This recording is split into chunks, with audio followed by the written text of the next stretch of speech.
ಪಿತ್ರಾರ್ಜಿತ ಆಸ್ತಿಯಲ್ಲಿ ಸರ್ಕಾರಕ್ಕೆ ಪಾಲನ್ನ ನೀಡಬೇಕು ಈ ವಿಚಾರ ಸಂಚಲನ ಮೂಡಿಸಿದ್ದು ಅಶ್ವವೇಗ ಪ್ರಶ್ನೆಗೆ ಉತ್ತರವನ್ನ ಕೊಟ್ಟಿಲ್ಲ ಬಿವೈ ವಿಜೇಂದ್ರ.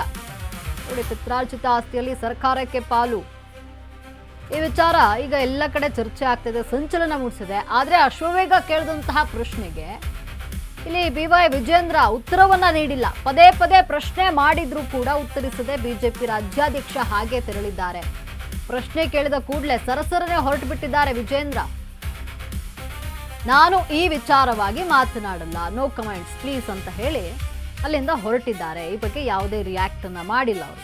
ಈಗ ಮಾತನಾಡಲ್ಲ ಅಂತ ಸುಮ್ಮನೆ ಹೋಗಿದ್ದಾರೆ ವಿಜೇಂದ್ರ.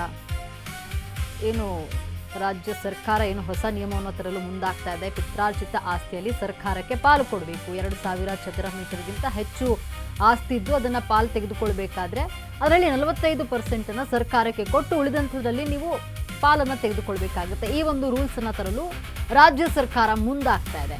ಈ ಬಗ್ಗೆ ನಾವು ಸತತವಾಗಿ ವರದಿಯನ್ನ ಮಾಡಿದ್ದೀವಿ. ಇದೇ ವಿಚಾರಕ್ಕೆ ಬಿಜೆಪಿ ರಾಜ್ಯಾಧ್ಯಕ್ಷ ಬಿವೈ ವಿಜೇಂದ್ರ ಅವರ ಬಳಿ ಪ್ರಶ್ನೆ ಕೇಳಿದ್ದಕ್ಕೆ ಅವರು ನೋ ಕಮೆಂಟ್ಸ್, ಅಂದರೆ ಈ ವಿಚಾರವಾಗಿ ಏನು ಮಾತನಾಡಿಲ್ಲ, ನಾನೀಗ ಈ ವಿಚಾರವಾಗಿ ಮಾತನಾಡಲ್ಲ ಅಂತ ಪ್ರಶ್ನೆ ಕೇಳಿದ ಕೂಡಲೇ ಸರಸರನೆ ಹೊರಟು ಬಿಟ್ಟಿದ್ದಾರೆ. ನೋ ಕಮೆಂಟ್ಸ್ ಪ್ಲೀಸ್, ಇದ್ರ ಬಗ್ಗೆ ನಾನು ಮಾತನಾಡಲ್ಲ ಅಂತ ಹೇಳಿ ಹೊರಟಿರುವಂಥದ್ದು. ಒಂದು ಕಡೆ ಪರಿಷತ್ ವಿಪಕ್ಷ ನಾಯಕರ ಈ ಬಗ್ಗೆ ಧ್ವನಿ ಎತ್ತಿದ್ದಾರೆ, ಆದರೆ ಮತ್ತೊಂದು ಕಡೆ ನೋ ಕಮೆಂಟ್ಸ್ ಅಂತ ಹೇಳಿ ವಿಜೇಂದ್ರ ಅಲ್ಲಿಂದ ಹೊರಟಿದ್ದಾರೆ. ಒಂದು ಕಡೆ ಪರಿಷತ್ ವಿಪಕ್ಷ ನಾಯಕರೇ ಈ ಬಗ್ಗೆ ಧ್ವನಿ ಎತ್ತಿದ್ದಾರೆ, ಅಂದರೆ ಛಲವಾದಿ ನಾರಾಯಣ ಸ್ವಾಮಿ ಬಗ್ಗೆ ಧ್ವನಿ ಎತ್ತಿ ರಾಜ್ಯಪಾಲರವರೆಗೂ ಹೋಗ್ತೀನಿ ಅಂತಿದ್ದಾರೆ. ಆದರೆ ವಿಜೇಂದ್ರ ಮಾತ್ರ ಈ ಬಗ್ಗೆ ನೋ ಕಾಮೆಂಟ್ಸ್ ಅಂತ ಹೇಳಿದ್ದಾರೆ. ಸರ್, ಪಿತ್ರಾರ್ಜಿತ ಆಸ್ತಿ ವಿಚಾರ ಸರ್ ನನ್ನೊಟ್ಟಿಗೆ ಸರ್ ಹಾಗಲ್ಲ ಸರ್, ಸರ್ ಸರ್ಕಾರಕ್ಕೆ ಒಂದು ಮನವಿಯನ್ನ ಮಾಡಿದ್ದೀರಿ ಸರ್. ಸರ್, ಪಿತ್ರಾರ್ಜಿತ ಆಸ್ತಿ ವಿಚಾರವಾಗಿ ಸರ್ ಒಂದು 2 ಮಾತು ಸರ್, ಒಂದು ಪತ್ರವನ್ನು ಬರೆದಿದ್ದೀರಿ ಸರ್. 2 ಮಾತು ಸರ್ ನನ್ನೊಟ್ಟಿಗೆ ಸರ್ ಹಾಗಲ್ಲ ಸರ್, ಸರ್ ಸರ್ಕಾರಕ್ಕೆ ಒಂದು ಮನವಿಯನ್ನ ಮಾಡಿದ್ದೀರಿ ಸರ್. ಸರ್, ಪಿತ್ರಾರ್ಜಿತ ಆಸ್ತಿ ವಿಚಾರವಾಗಿ ಸರ್ ಒಂದು 2 ಮಾತು ಸರ್, ಒಂದು ಪತ್ರವನ್ನು ಬರೆದಿದ್ದೀರಿ ಸರ್. 2 ಮಾತು ಸರ್ ನನ್ನೊಟ್ಟಿಗೆ ಸರ್ ಹಾಗಲ್ಲ ಸರ್, ಸರ್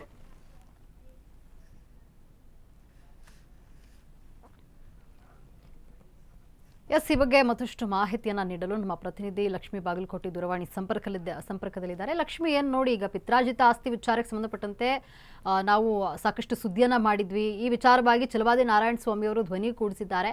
ಈ ಬಗ್ಗೆ ವಿಜೇಂದ್ರ ರಿಯಾಕ್ಟ್ ಮಾಡಿಲ್ಲ, ಅಂದರೆ ನೀವು ಕೇಳಿದ್ದೀರಿ ಪ್ರಶ್ನೆನಾದರೆ ಅವರು ಅದಕ್ಕೆ ರಿಯಾಕ್ಟ್ ಮಾಡಿಲ್ಲ. ಈ ಬಗ್ಗೆ ಹೆಚ್ಚಿನ ಅಪ್ಡೇಟ್ಸ್ ಏನಿದೆ? ಎಸ್ ಲಕ್ಷ್ಮಿ, ಈಗಾಗ್ಲೇನು ಅಶ್ವಗ ಸುದ್ದಿ ವಾಹಿನಿ ಒಂದು ಸುದ್ದಿಯನ್ನ ಮಾಡಿತ್ತು ಕಳೆದ ಬಾರಿ.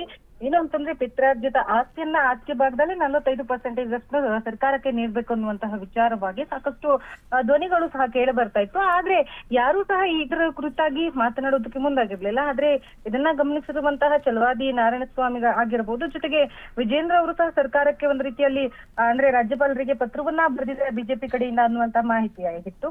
ಈ ವಿಚಾರವಾಗಿ ಮಾತನಾಡಿದಾಗ ಯಾವುದೇ ರೀತಿಯಾದಂತಹ ರಿಯಾಕ್ಟ್ ಅನ್ನ ಮಾಡುವಂತ ಸಿಚುವೇಶನ್ ಅಲ್ಲಿ ಅವ್ರು ಇರ್ಲಿಲ್ಲ. ಹಾಗಾಗಿ ಯಾವುದೇ ರೀತಿಯಾಗಿ ಅದಕ್ಕೆ ಪ್ರತಿಕ್ರಿಯೆಯನ್ನ ನೀಡ್ಲಿಲ್ಲ ಇವತ್ತು ವಿಜೇಂದ್ರ ಅವರು. ಅದಾದ ಬಳಿಕ ಛಲವಾದಿ ನಾರಾಯಣ ಸ್ವಾಮಿ ಅವರು ಈ ವಿಚಾರಕ್ಕೆ ಅಶ್ವವೇಗ ಸುದ್ದಿವಾಹಿನಿಯ ಜೊತೆಗೆ ಮಾತನಾಡಿ ತಿಳಿಸಿದ್ದಾರೆ. ಸರ್ಕಾರ ಎಲ್ಲೋ ಒಂದು ಕಡೆ ಇದನ್ನ ಅಂದ್ರೆ ತಮ್ಮ ಮನೆಗೆ ಭೂಮಿಯನ್ನ ತೆಗೆದುಕೊಳ್ಳುವಂತ ಕೆಲಸವನ್ನ ಮಾಡ್ತಾ ಇದೆ ಅನ್ನುವಂತಹ ನಿಟ್ಟಿನಲ್ಲಿ ಛಲವಾದಿ ನಾರಾಯಣ ಸ್ವಾಮಿ ಅವರು ಹೇಳಿದ್ದಾರೆ. ಯಾಕೆ ಅಂತಂದ್ರೆ ವಿರೋಧ ಪಕ್ಷದ ನಾಯಕರಾಗಿ ನಾವು ಸಂಪೂರ್ಣವಾಗಿ ನಾವು ಇದಕ್ಕೆ ವಿರೋಧವನ್ನ ವ್ಯಕ್ತಪಡಿಸ್ತೀವಿ. ಈ ಕುರಿತಂತೆ ನಾವು ಈಗ ಆಲ್ರೆಡಿ ಗವರ್ನರ್ಗೂ ಸಹ ಒಂದು ಪತ್ರವನ್ನ ಬರೆದಿದ್ದೀವಿ. ಪತ್ರದ ಮುಖಾಂತರವಾಗಿ ನಾವು ಹೇಳಿದ್ದೇವೆ, ಸಂಪೂರ್ಣವಾಗಿ ಈ ವಿಚಾರವನ್ನ ಕೈ ಬಿಡಬೇಕು. ಕಾಂಗ್ರೆಸ್ ನಲ್ಲಿ ಎಲ್ಲರೂ ಸಹ ಭೂಮಿಯ ಪುತ್ರರಾಗಿದ್ದಾರೆ, ಅವರು ಭೂಮಿಯನ್ನ ಬಿಟ್ಟು ಬೇರೆಯವರ ಜೀವನ ಇಲ್ಲ ಅನ್ನುವಂತಹ ಪ್ರತಿಕ್ರಿಯೆಯನ್ನ ಸದ್ಯಕ್ಕೆ ನೀಡಿರುವಂತದ್ದು. ಈ ಕುರಿತಂತೆ ಈಗಾಗಲೇ ಇದು ರಾಜ್ಯಪಾಲರ ಗಮನಕ್ಕೆ ತಂದಿರೋದ್ರಿಂದಾಗಿ ಮುಂದಿನ ದಿನಮಾನಗಳಲ್ಲಿ ಯಾವ ರೀತಿಯಾಗಿ ಕ್ರಮವನ್ನ ಕೈಗೊಳ್ತಾರೆ, ಅಥವಾ ಇದಕ್ಕೇನಾದ್ರೂ ಅಲ್ಟರ್ನೇಟಿವ್ ಆಗಿ ರೂಲ್ಸ್ ಗಳನ್ನ ತರೋದಕ್ಕೆ ಪ್ಲಾನ್ ಮಾಡ್ತಾರೆ, ಅಥವಾ ಸಂಪೂರ್ಣವಾಗಿ ಕೈ ಬಿಡುವಂತಹ ಸಾಧ್ಯತೆ ಇದೆಯಾ ಅನ್ನುವಂಥದ್ದನ್ನ ಕಾದ್ ನೋಡ್ಬೇಕಾಗಿರುವಂತದ್ದು. ಲಕ್ಷ್ಮಿ, ಧನ್ಯವಾದ ನಿಮ್ಮೆಲ್ಲ ಮಾಹಿತಿಗಾಗಿ.